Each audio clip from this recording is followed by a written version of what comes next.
Hola a todos. En este vídeo vamos a ver el monopolio desde un punto de vista del bienestar de la sociedad. Entonces, para empezar vamos a recordar nuestro mercado de referencia, que es el mercado competitivo. Y en el mercado competitivo lo que ocurría, vimos que era que se consigue el mayor bienestar para el mayor número de personas. Y ese resultado se le llamaba resultado óptimo o eficiente. Gráficamente eso lo veíamos porque en el punto de equilibrio, la cantidad de equilibrio era aquella cantidad en la que se habían hecho todas las transacciones a la izquierda del punto de equilibrio, en las cuales se cumplía que cualquier persona que valoraba el bien, es decir, que estaba dispuesto a pagar por algo por encima del coste de producción, esa transacción se realizaba entre compradores y vendedores y era buena para ambas partes. El comprador ganaba porque valoraba el bien por encima del precio y el vendedor ganaba porque el coste de producción estaba por debajo del precio. Y eso va ocurriendo unidad a unidad hasta llegar al equilibrio.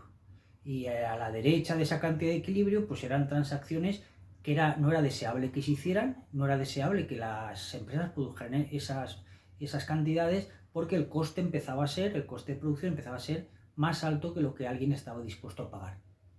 Entonces, en ese punto de equilibrio, el máximo se cumplía, que se conseguía el máximo bienestar para compradores y vendedores, que en este mercado pues forman la sociedad.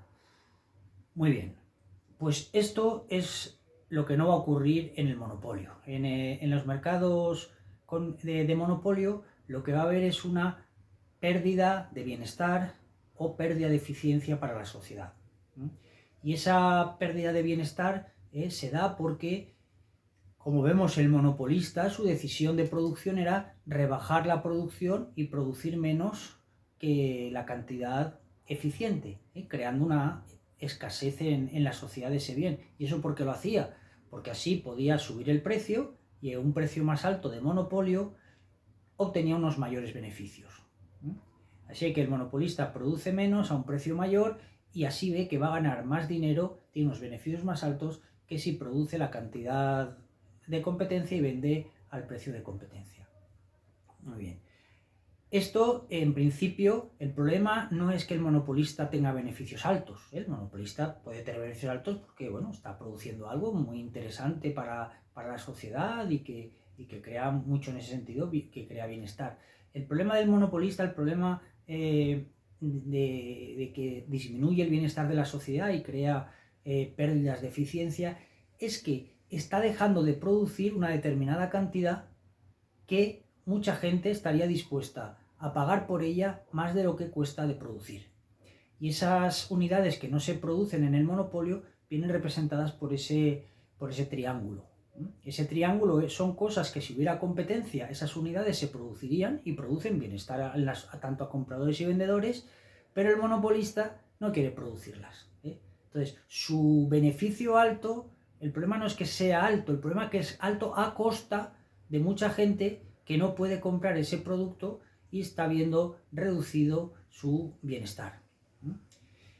Y que podría producirse porque al monopolista producirlos le cuesta menos que el precio de competencia. Luego el monopolista podría producirlos y no quiere producirlos para obtener mayores beneficios a costa de pérdida de bienestar para la sociedad. Ese es el problema del monopolio y eso es por lo cual el monopolio pues crea problemas, crea costes a la sociedad, y su resultado no es eficiente como el de la competencia, pues es un resultado ineficiente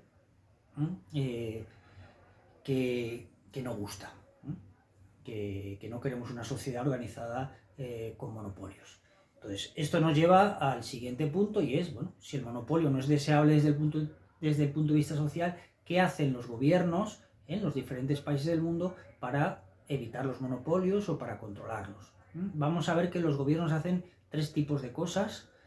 Lo primero que hacen es intentar elevar la competencia y reducir el poder de los monopolistas con legislación, con leyes antimonopolio, que son muy importantes tanto en Estados Unidos como en Europa.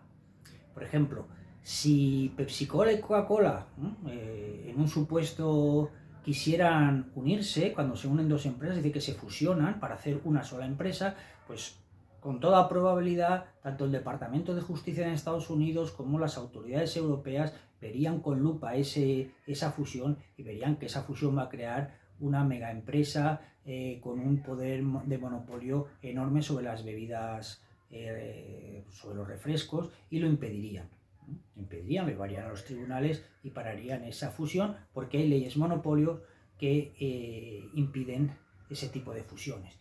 Eso pasó en 1984, cuando el gigante de la informática Microsoft quiso fusionarse con una empresa que se llamaba Intel, y el Departamento de Justicia de Estados Unidos pues lo prohibió, paró esa fusión, que esto ocurre en la realidad. Esta es la primera posibilidad que tienen el gobierno. La segunda posibilidad dentro de estas leyes antimonopolio es una gran compañía, para reducir su poder, partirla en compañías más pequeñas.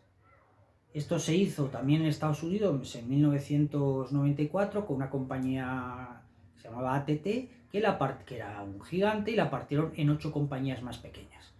Y esto va a estar de plena actualidad, porque es lo que el gobierno de Estados Unidos está pensando hacer, y se está debatiendo si lo hacen, tanto con Google como con Facebook como con Amazon. Es decir, con esos gigantes que se están haciendo cada vez más grandes y tienen cada vez más poder de monopolio, pues una de las políticas que se está concibiendo para controlar al menos este poder es partirlas en compañías más pequeñas.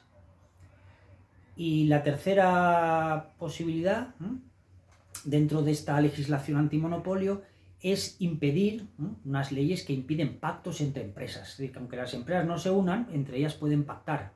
¿Qué suelen pactar? Pues subir precios para beneficiarse a ambas. Pues estos pactos son ilegales y también son perseguidos duramente por la justicia. Son prácticas monopolísticas que están prohibidas, justamente para evitar que las empresas tengan excesivo poder de monopolio. Bien, entonces, todo esto era la primera posibilidad que tienen los gobiernos, que es legislar leyes antimonopolio para intentar reducir el poder de los monopolistas y elevar la competencia. La segunda posibilidad que tienen los gobiernos es regular a los monopolios. Esto suele ocurrir con los monopolios naturales. Recordemos que un monopolio natural era aquel en el que una sola empresa produce a mejor coste, a mejor precio que lo harían dos o varias empresas. Entonces ocurría, por ejemplo, en el suministro de agua a las ciudades, que si hay una sola empresa que suministra agua a toda la ciudad, pues va a salir a mejor precio que si hubiera 2 o 3 o 4 empresas que suministraran aguas compitiendo entre ellas. Vale, el problema es que una vez se le da a esta empresa, tiene la concesión del agua, ¿qué precio pone? Porque si pone un precio monopolístico, pues va a pasar lo que hemos visto con los monopolios. Va a subir el precio, y además como el agua es un bien necesario, pues va a extraer mucho bienestar de los consumidores y tener altos beneficios. ¿Vale? Para impedir esto, regular el monopolio natural, quiere decir que los gobiernos ponen los precios. Ponen los precios a estos monopolios naturales, un precio para que la empresa pueda cubrir costes, tener un beneficio normal, pero no un beneficio alto. Esto ocurre, por ejemplo, pues con el precio del metro. El precio de los metros en España pues es un monopolio natural y el precio está regulado. Es decir, que eso es un servicio público para que se pueda mantener la limpieza y el funcionamiento del metro, pero no para tener altos beneficios. Esto es la segunda posibilidad, por lo tanto, regular el precio en los monopolios naturales. Y la tercera posibilidad que pueden hacer los gobiernos es convertir esos grandes monopolios en empresas públicas. Es decir, que los monopolios, en vez de estar en manos de empresas privadas que persiguen el beneficio, pues estén en manos de una empresa pública que persiga el bienestar social.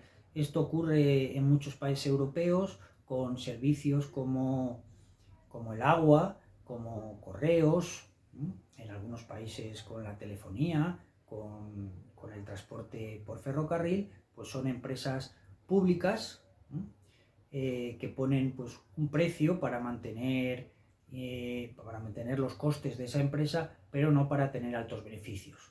y si por alguna razón incluso tienen pérdidas, pues esas pérdidas, como la empresa es pública, lo cubre el gobierno con los impuestos.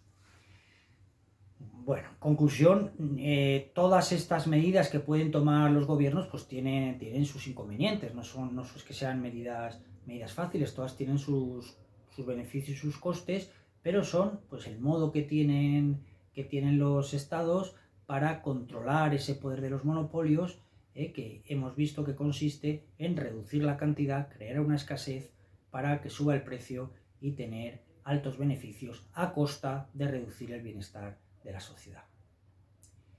Y esto ha sido la clase de hoy sobre los monopolios. Hasta la próxima clase.